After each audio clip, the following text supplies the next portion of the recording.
At the edge of a bustling town lived a man named Okoro. Every morning, before the first cock crowed, Okoro's taxi engine coughed to life. To Okoro, it was more than just a car. It was his breadwinner, his companion, his last remaining dignity. Years ago, Okoro had once dreamed of becoming a civil servant. He studied hard, passed exams, but without connections, no job came. Then tragedy struck. His wife died, giving birth to their only child. Grief swallowed him whole. For weeks, he walked the streets of Umuaife like a shadow. Friends whispered, "Okoro will not survive this loss." But he did. He survived because of the baby girl in his arms, Chidinma. Her small cries forced him out of despair.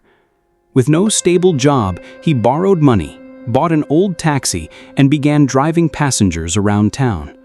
From that day, the streets of Umuaife knew his horn and his weary smile. Okoro raised Chidinma alone. He plaited her hair clumsily when she was small, cooked watery soups, washed her uniforms, and told her bedtime stories about a future brighter than theirs. Passengers often laughed when they saw the little girl squeezed into the front seat beside him after school. "Okoro, now your conductor be this," they teased, and he would smile proudly. "Not just my conductor, my heartbeat." Years passed. Chidinma grew into a striking teenager. Her eyes shone with intelligence. Her smile lit up classrooms. Teachers praised her. "Okoro, this girl is destined for greatness. Don't let poverty stop her." Okoro worked double shifts. He drove until midnight, his back aching, his eyes red, just to pay her school fees. At times, he skipped meals so she could eat meat. He polished her shoes until they shone, ironed her uniforms until they looked brand new. But teenage years brought new storms. Chidinma began to notice the differences between herself and her classmates. While others carried sleek phones, she carried second-hand notebooks. While they arrived in private cars, she squeezed into her father's taxi, embarrassed when he waved at her in front of school. One afternoon, after Okoro dropped her at the gate, she hissed and muttered, "Daddy, please, don't call my name so loud. People are looking." Okoro's heart stung, but he forced a smile. "My daughter, are you ashamed of me?" She shook her head quickly, but her silence was louder than words. That night, as Okoro sat, he whispered to himself, "She will understand one day. She will see that love is greater than shame." The market square of Umuaife was alive with chatter. Hawkers shouted, buses honked, and schoolchildren in neat uniforms streamed out of the gates. Among them was Chidinma, clutching her books close to her chest. As usual, her father's rattling taxi pulled up to the curb. The horn blared twice, loud, old, and unmistakable. Chidinma's cheeks flushed. Her classmates, girls with braided hair and glittering sandals, giggled behind her. "Is that your father? The one who drives that yeye taxi?" one asked with a smirk. Chidinma forced a laugh, pretending not to care, but inside, shame burned hot. Okoro waved proudly from the driver's seat, shouting, "Chidinma, come, my jewel." She hesitated, wishing the ground would open and swallow her. Slowly, she slipped into the front seat, staring out the window, avoiding her classmates' eyes. Inside the taxi, Okoro hummed a tune, unaware of the storm in her heart. "My daughter, how was school today?" She mumbled, "Fine." But as they drove past, whispers trailed them. "That's the taximan's daughter. Ah, she dey form posh, but see her papa's car." That night, Chidinma sat at the table, her food untouched. Okoro noticed. "My daughter, why aren't you eating?" She finally burst out, her eyes filling with tears. "Daddy, why can't we be like others? Why can't I have what my friends have? They all laugh at me because you're just a taxi driver." The words struck Okoro like a dagger. His spoon froze midair. For a moment, silence filled the small house. Then he set the spoon down, staring at his daughter with wet eyes. "Chidinma, I know you want more, but this taxi feeds you. This taxi keeps you in school. This taxi is the only reason we survive." She looked away, guilt and anger battling inside her. "I'm sorry, Daddy, but I'm tired of being different." That night, as she lay in bed, tears soaking her pillow, she whispered to herself, "One day I'll escape this shame. One day I'll never step into that taxi again." The next morning, the conflict deepened. Okoro woke early, ironed her uniform carefully, and polished her shoes until they gleamed. He walked her to the taxi, smiling despite the heaviness in his heart. But just as they reached the gate, a sleek SUV rolled past. Inside sat one of her classmates, her mother in gold jewelry, her father in a crisp white shirt. The girl waved through the window, smirking. "Chidinma, see you later." Chidinma froze, heat flooding her face. She turned sharply to her father. "Daddy, please, from tomorrow, don't drop me at the gate. Stop 2 streets away. I don't want anyone to see me getting out of this car." Okoro's breath caught. The request pierced deeper than knives. His lips trembled, but he nodded slowly. "As you wish, my daughter." He drove silently that morning, each bump in the road echoing the crack in his heart. But as he dropped her 2 streets away, he whispered to himself, "Even if she hides me now, one day she will see the truth. One day she will know a father's love cannot be hidden." That evening, Okoro overheard something at the motor park. It was then he overheard 2 men talking by the roadside. "Have you heard?" one said, lowering his voice. "There's a new scholarship program. The local government chairman himself is sponsoring it. Full ride, secondary to university. They're choosing only 3 students." The other whistled. Yeah, if I had a child, I would make sure he gets that one. Imagine, no more school fees." Okoro's heart thumped. A scholarship for brilliant children. His mind raced to Chidinma. She was bright, gifted, already praised by teachers. This could be the chance to free her from the mockery, the shame, the constant struggle. Without thinking, he wheeled around and asked, "Please, my brothers, where can I find this form?" The men eyed him. Okoro the taxi man. It's at the local council office, but hurry, many are already applying." Okoro thanked them and drove off with a new fire in his chest. That night, he sat at the table with Chidinma, his face glowing with excitement. "My daughter, listen, there's a scholarship, full sponsorship for brilliant students. If you pass, you'll never have to worry about fees again. You'll go to the best schools, maybe even abroad." Chidinma's eyes widened. Hope and hunger flashed in them. "Daddy, I'll try. I'll read every night. I promise I won't fail this time." But destiny, as always, demanded a price. When Okoro reached the council office the next morning, he found a long line of parents clutching forms. Some argued, others pleaded. By the time it was his turn, the clerk looked at him coldly. Application form? 20,000 naira. Okoro's heart sank. 20,000? Yes, non-refundable. He gripped the counter, his palms sweating. His entire week of taxi work barely brought in half of that. Already, he owed rent on the house. Food was running thin. But the clerk's words echoed in his ears. Full sponsorship, a future for your child. That night, he lay awake, staring at the ceiling, torn between 2 fires. Feed her today, or gamble everything for her tomorrow. And as the night deepened, a dangerous thought crept into his mind. The scholarship form still burned in his thoughts. 20,000 naira was no small money. It was the difference between Chidinma staying trapped in mockery or standing shoulder to shoulder with the children of the rich. He whispered into the dark, "God, I cannot let her drown in shame. She is all I have." The next morning, he made his decision. He sold the last thing of value in his possession, the old wristwatch his late wife gave him on their wedding day.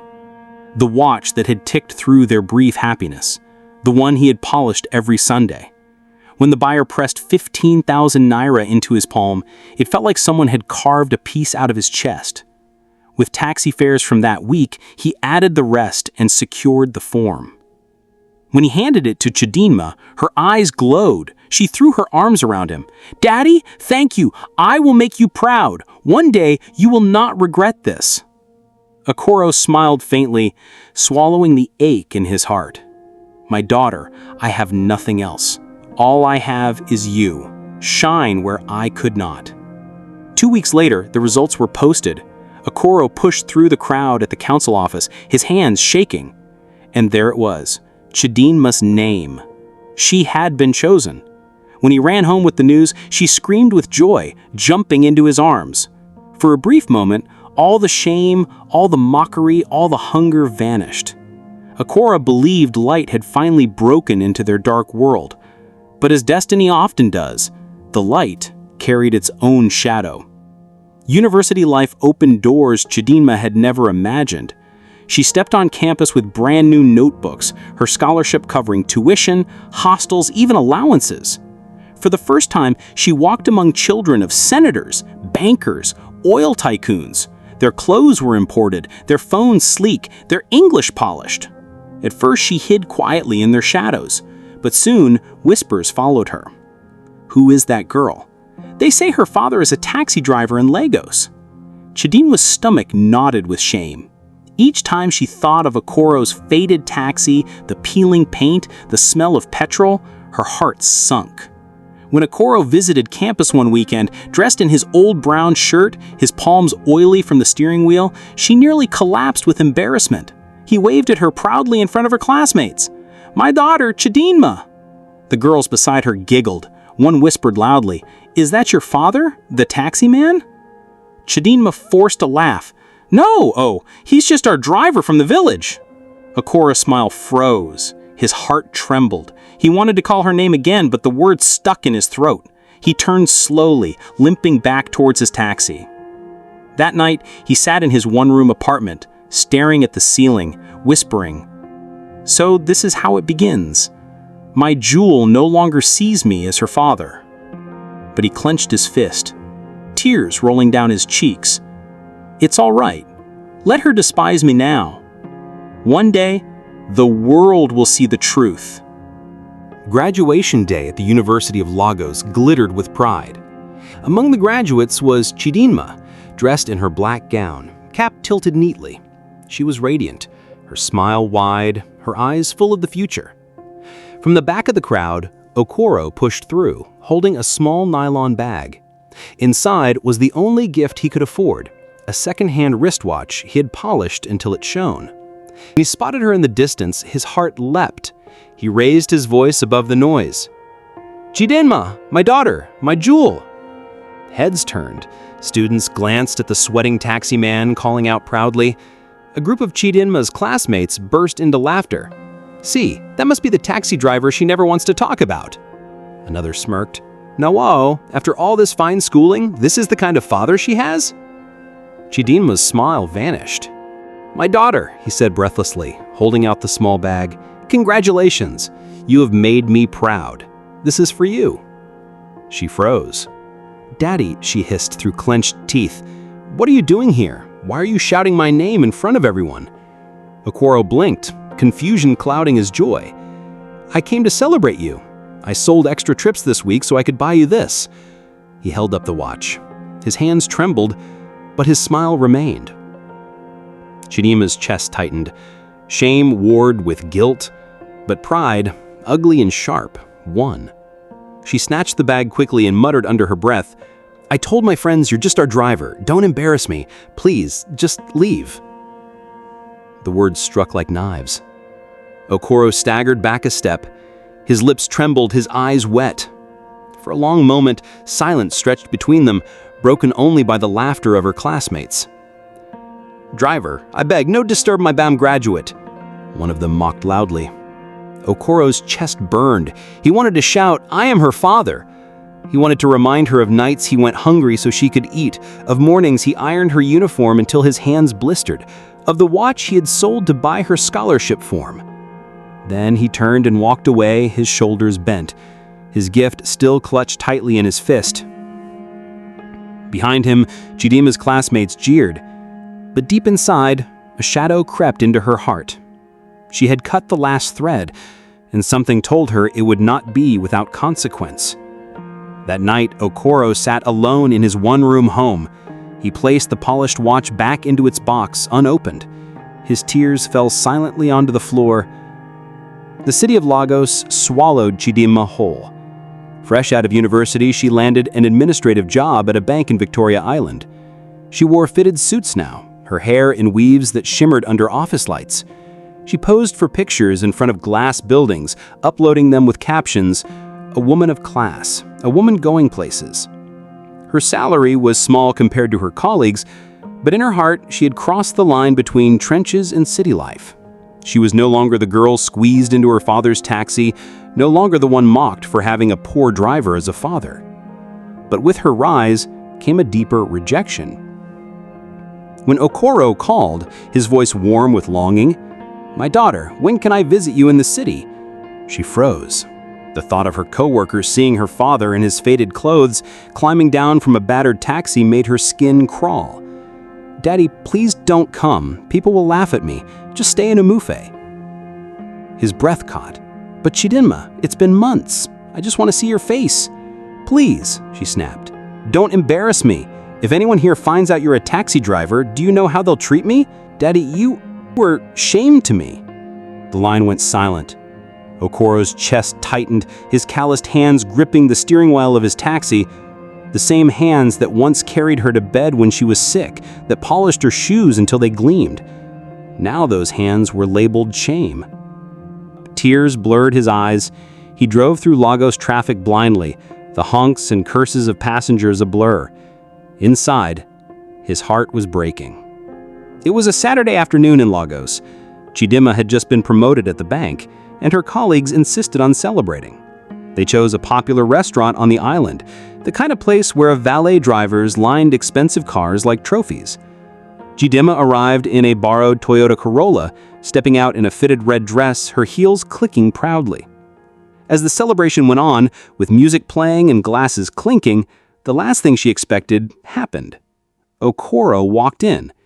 His taxi had broken down nearby, and a kind passenger told him about the restaurant where her daughter might be. With trembling hands and a heart filled with longing, he had come, carrying a nylon bag with roasted yam, her childhood favorite. When he saw her across the room, his face lit up. He shuffled forward, ignoring the curious stares. "Chidinma, my jewel!" The music faltered. Heads turned. Her colleagues stared at the sweating man in faded trousers, holding a plastic bag. One of them chuckled. "Gee, who is this, the waiter or your driver?"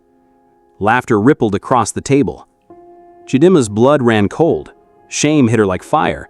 She stood quickly, her smile frozen, her voice sharp. "Sir, please don't call me that here. You're embarrassing me." Okoro stopped in his tracks, confusion washing over him. But I am your father." Her colleagues roared with laughter. "Taxi man is your father? Ah, gee, and you've been forming Big Madame all this while." Chidinma's pride snapped. She snatched the bag from him and shoved it aside. "Leave, please. I told you not to come here. You don't belong in my world. You are shame to me." He turned and walked out slowly, his steps heavy, the laughter of strangers following him like knives. Chidinma sat back down, her face hard, her chest burning. Her colleagues teased her for hours, but deep inside, something cracked. A shadow of guilt lingered, though she buried it under pride.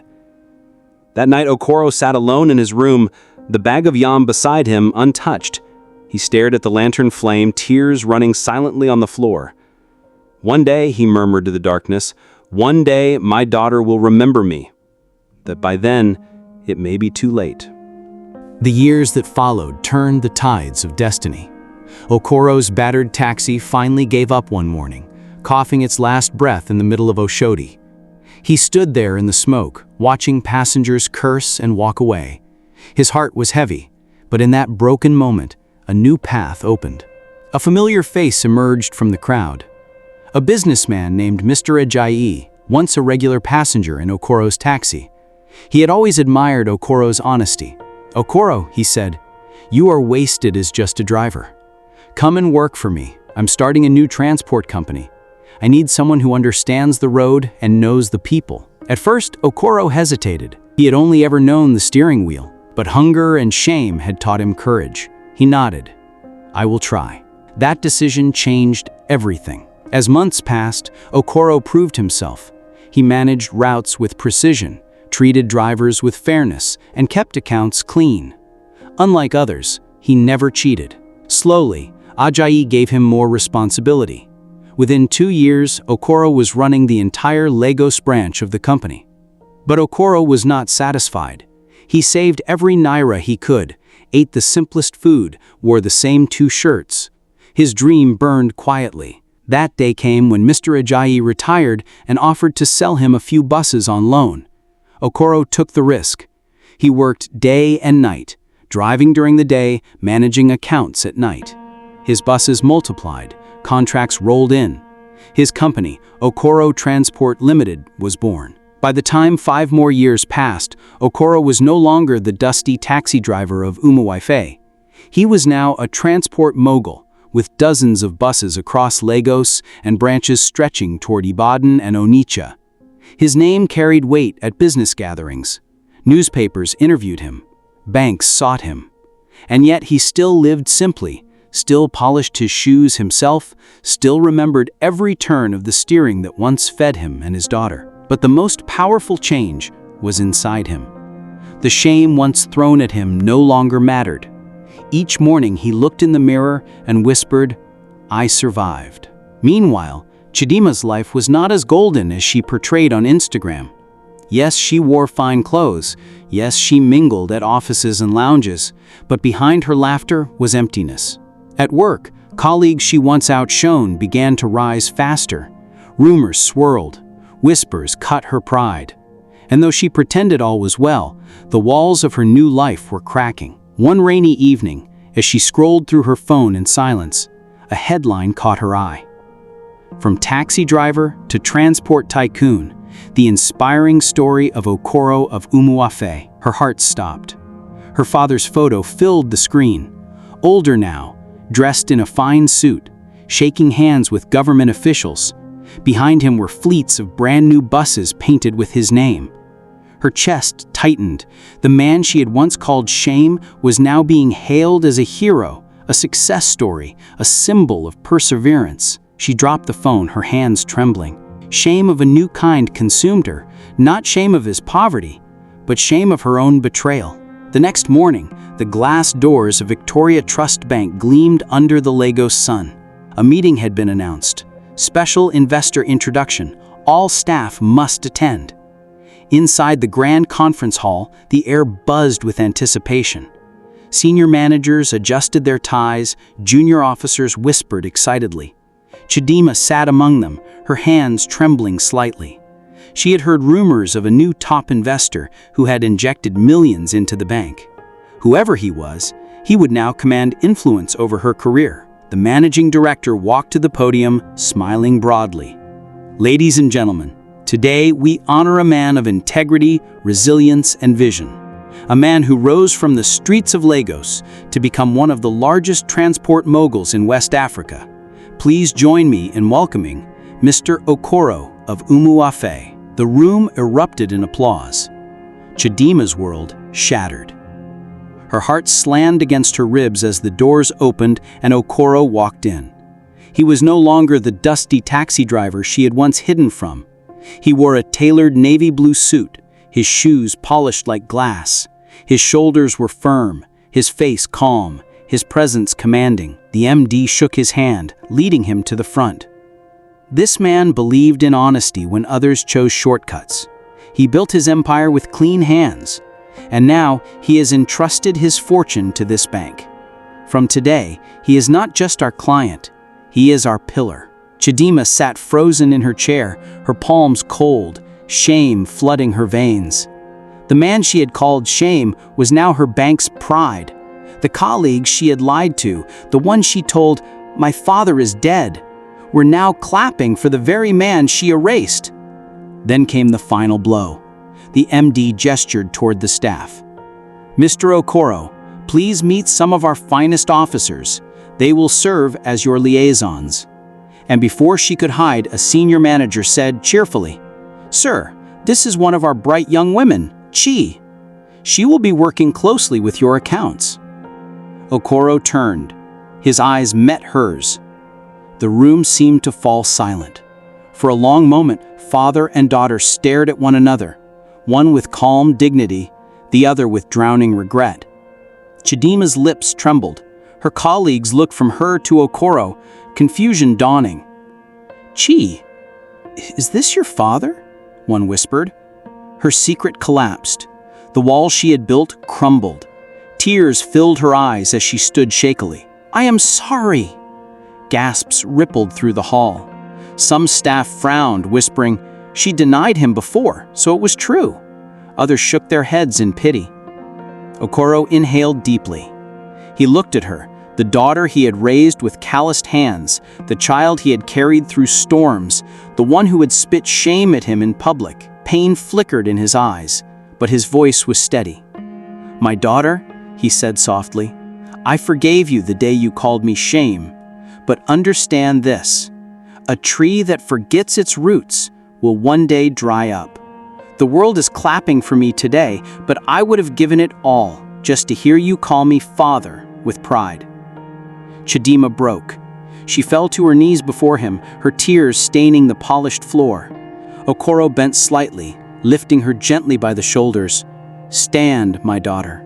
I forgive you, but let this shame be your lesson. Never despise your roots, for they may rise higher than you imagine." The MD clapped slowly, moved. "Indeed, Mr. Okoro, your story is not just about business, it is about legacy." That evening, as the sun sank behind the Lagos skyline, Okoro returned to his mansion, not with money alone, but with a quiet strength that only scars could teach. And Chidima, humbled, followed him home for the first time in years. And as night fell, Okoro stood on his veranda, his daughter at his side, whispering the final truth. Wealth fades, pride falls, but character will always rise.